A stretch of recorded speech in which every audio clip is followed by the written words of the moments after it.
اگر آپ یہاں پہ ایک کمیٹی تشکیل دے کر کے اس کی پراپر طریقے سے جانچ نہیں کرتے ہو تو ہم یہ سمجھیں گے آپ نے بھی لیت و لیل سے کام لیا ہے.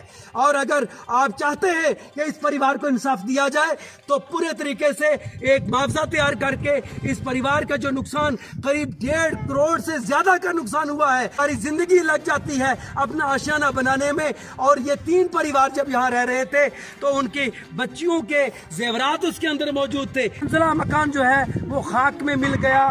آج ان کے جسموں کے اوپر کے لیے جو یہ جسموں کے اوپر کپڑے ہیں, اس کے علاوہ ان کے پاس کچھ نہیں رہا ہے. گزشتہ روز یہاں پہ ایک مکان جو ہے وہ جل کر کے خاکستر ہو گیا. بہت افسوس کی بات ہے کہ جناب اکرم صاحب جن کے یہ صاحبزادگان کا یہ مکان تھا, اس میں اشفاق, زاہد, اعجاز, یہ 3 پریوار اس مکان کے اندر رہتے تھے.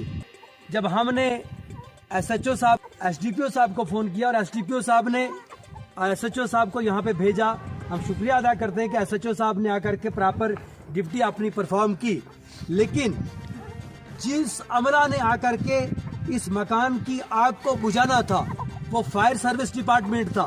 میں لیفٹیننٹ گورنر صاحب اور ضلع انتظامیہ سے متوجہ ہوں کہ ایک مکان جل کر کے خاکستر ہو گیا, آپ کا عملہ یہاں پر نہیں پہنچا, اور بالخصوص یہاں پہ فائر بریگیڈ ڈپارٹمنٹ کے لوگ یہاں پر جو 8 کلومیٹر یہاں سے دور سورن کوٹ میں, جو کیمرہ مین سے میں کہوں گا کہ یہ بتائیں گے کہ یہ گاڑیاں جب چل کر کے یہاں آ سکتی ہیں. ہم نے اسپاٹ پہ یہ ساتھ میں یہاں ہینڈ پمپ نکالا اور ہیوی مشینری یہاں لا کر کے یہاں ہینڈ پمپ نکالا چند دن پہلے.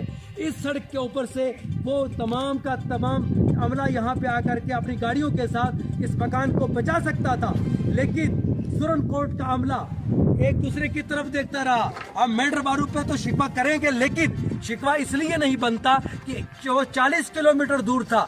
اگر 40 کلومیٹر دور سے گاڑیاں یہاں پہنچی اور اس کے بعد سورن کوٹ کی گاڑیاں پہنچی تو ہمارے یہ ماننا ہے کہ یہاں کا جو سورن کوٹ کا عملہ تھا اس نے لیت و لیل سے کام لیا, اس علاقے کو اپنے ضلع کا حصہ نہیں مانا, اور جس کی وجہ سے یہ مکان پورے طریقے سے جل کر خاکستر ہو گیا اور ایک پریوار پورے طریقے سے روڈ پر آ گیا.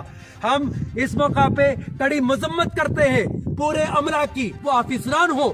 اگر وہ آفیسران اس بات کو سمجھتے ہیں کہ 18 لوگوں کو آپ نے سورن کوٹ میں تعینات کر رکھا ہے, ان سے کیا ڈیوٹی لی جا رہی ہے؟ اگر علاقے کے اندر کوئی لینٹر پڑتا ہے تو وہ پیسے لے کر کے علاقے کے اندر پانی دیتے ہیں, لیکن ایک جو ڈپٹی ہے ان کی پراپر طریقہ سے وہ انہوں نے پرفارم نہیں کی. اور یہاں صرف اور صرف اگر ہم وہی بات مان لیتے ہیں کہ جو پکی سڑک ہے پہ پہنچانے میں 300 میٹر پائپ بھی نہیں لگتی تھی, کیا پورے ضلع کے پاس کل ملا کر کے 300 میٹر پائپ بھی نہیں تھی کہ وہ اس کے مکان کو بچا سکتے؟ میں علاقے کے لوگوں کا شکریہ ادا کرتا ہوں کہ اس بستی کو ان لوگوں نے بچایا. لیکن بدقسمتی کی بات ہے, ہمیں جو انفارمیشن ملی ہے وہ روڈ پہ تھے اوپر, وہ نیچے چل کر کے نہیں آئے. کیا ڈیوٹی انہوں نے پرفارم کی ہے؟ ڈی سی صاحب آپ سے ہماری گزارش ہے, لیفٹیننٹ گورنر صاحب آپ سے گزارش ہے, اگر آپ یہاں پہ ایک کمیٹی تشکیل دے کر کے اس کی پراپر طریقے سے جانچ نہیں کرتے ہو تو ہم یہ سمجھیں گے آپ نے بھی لیت و لیل سے کام لیا ہے.